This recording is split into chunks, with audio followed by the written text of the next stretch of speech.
ಭಾರಿ ತಂತ್ರಗಾರಿಕೆಗಳನ್ನ ನೋಡಪ್ಪ, ಪರಮೇಶ್ವರ್ ಒಬ್ರು ಬರಬೇಕು, ಇನ್ನೊಂದು 10-15 ನಿಮಿಷದಲ್ಲಿ ಬರ್ತಾರೆ. ಎಲ್ಲ ಮತದಾನ ಮುಗಿದಿದೆ. ನಾವು ಯಾವ ತಂತ್ರಗಾರಿಕೆನೂ ಮಾಡಿಲ್ಲ. ತಂತ್ರಗಾರಿಕೆ ಅವಶ್ಯಕತೆ ಇಲ್ಲ. ಎಲ್ಲರೂ ಪ್ರಜ್ಞಾವಂತರಿದ್ದಾರೆ, ಬುದ್ಧಿವಂತಿದ್ದಾರೆ, ಜನರ ಪ್ರತಿನಿಧಿಗಳಿದ್ದಾರೆ. ಅವರು ಅವ್ರಿಗೆ ಸ್ವ ಇಚ್ಛೆ ಮೇಲೆ ಏನು ಮತ ಹಾಕಬೇಕು ಹಾಕಿರ್ತಾರೆ. ಅದು ಬಿಟ್ಟರೆ ಯಾಕೆ ಯಾವ ತಂತ್ರಗಾರಿಕೆ ನಾವು ಮಾಡೋಣ? ನನ್ನ ಪಾಡು ನಾನೆಲ್ಲ ನನ್ನ ಹರಶಿವ ಅಂದ್ಬಿಟ್ಟು ನಾನೆಲ್ಲ MLAಗಳ ಹತ್ರ 1-2 ದಿನ ಕಾಲ ಕಳ್ಕೊಂಡು ಕೂತಿದ್ದೆ.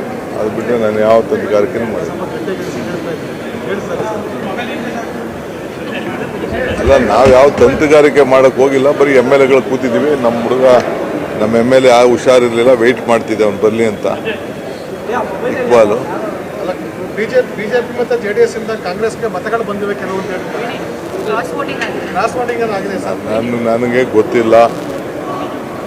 ಯಾಕೆ ಕ್ರಾಸ್ ಆಗ್ತದೆ? ಕ್ರಾಸ್ ಆಗುವಂಥ ಅವಶ್ಯಕತೆ ಏನಿಲ್ಲ.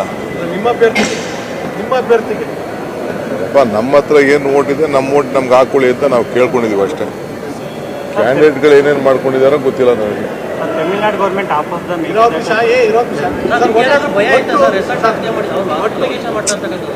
ನೋಡ್ರಿ, ಅಟ್ಲೀಸ್ಟ್ ನಾವೆಲ್ಲ ಸೇರೋಕ್ಕೆ, ಅವ್ರಿಗೆಲ್ಲ ಟ್ರೈನಿಂಗ್ ಕೊಡೋಕ್ಕೆ ಮೊದಲಿಂದನೂ ನಾವು ಮತದಾನ, ಯಾಕೆಂದರೆ ಇದೆಯಲ್ಲ ಪ್ರಿಫರೆನ್ಷಿಯಲ್ ವೋಟ್ ಇದೆಯಲ್ಲ, ಆ ಪ್ರಿಫರೆನ್ಷಿಯಲ್ ವೋಟಲ್ಲಿ ಆ ಗುರುತು ಮಾಡೋದ್ರಲ್ಲೂ ಬೇಕಾದಷ್ಟು ವ್ಯತ್ಯಾಸ ಇದೆ. ಅದಕ್ಕೆ ನಮ್ಮ ಅನುಭವನ ಅವರೆಲ್ಲ ತಿಳಿಸಿದ್ವಿ. MLAಗಳೆಲ್ಲ ಸುಮಾರು 60-70 ಜನ ಹೊಸಬ್ರಿದ್ದಾರೆ. ಅವ್ರಿಗೆ ಪ್ರಿಫರೆನ್ಷಿಯಲ್ ವೋಟಿಂಗಲ್ಲಿ ಹುಷಾರಾಗಿರಬೇಕು. ನೀವೆಲ್ಲ ಗಮನಿಸಿದ್ದೀರ, ನಾವು ಈ ಗ್ರಾಜ್ಯುಯೇಟ್ ಕಾನ್ಸ್ಟಿಟ್ಯೂನ್ಸಿ, ಟೀಚರ್ ಕಾನ್ಸ್ಟಿಟ್ಯೂನ್ಸಿ, ಅಲ್ಲೇ ಹೆಚ್ಚು ಕಮ್ಮಿ 7-8 ಸಾವಿರ ವೋಟು ರಿಜೆಕ್ಟ್ ಆಗ್ಬಿಡ್ತಾರೆ. ಯಾರು ಗ್ರಾಜ್ಯುಯೇಟು ಟೀಚರ್ಸ್. ಇಲ್ಲೂ ಬುದ್ಧಿವಂತಿಕೆ ಇರ್ತದೆ, ಬಟ್ ನಾವು ಸ್ವಲ್ಪ ಈಗ ಪ್ರಿಫರೆನ್ಷಿಯಲ್ ವೋಟ್ ಹಾಕ್ಬೇಕಾದ್ರೆ ಸ್ವಲ್ಪ ಹುಷಾರಾಗಿರಬೇಕು ಅಂತ ಅವ್ರಿಗೆಲ್ಲ ಟ್ರೈನಿಂಗ್ ಕೊಟ್ಟಿದ್ದು ನಿಜ.